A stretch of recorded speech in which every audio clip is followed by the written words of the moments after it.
Bisitahin natin ngayon sa ospital si Ma'am Cristina Raimundo G Farm Clinic.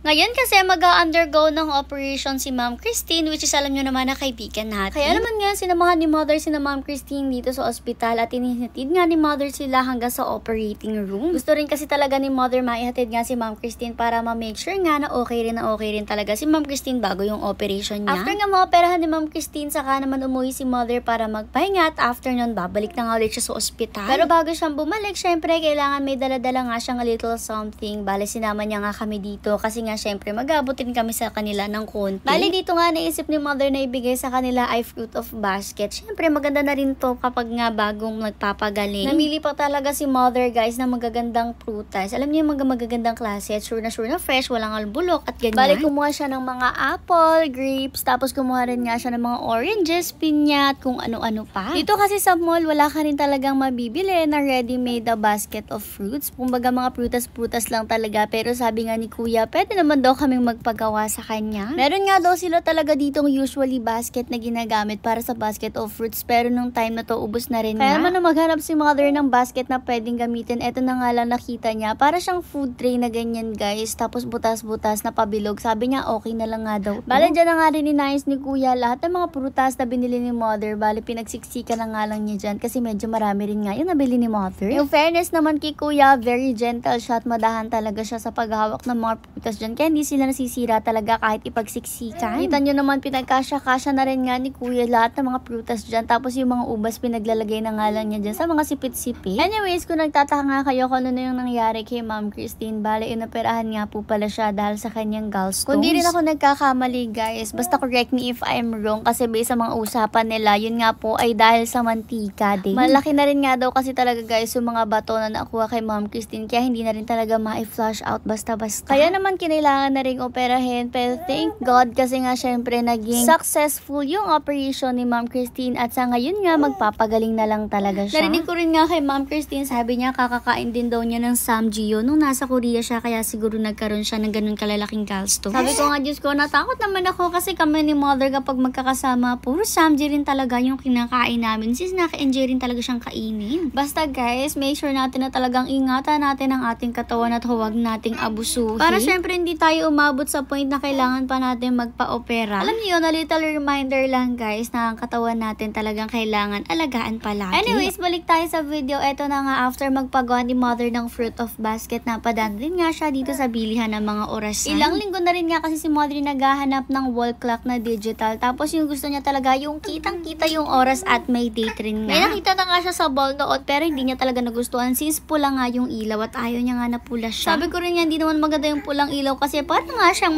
pang basketball.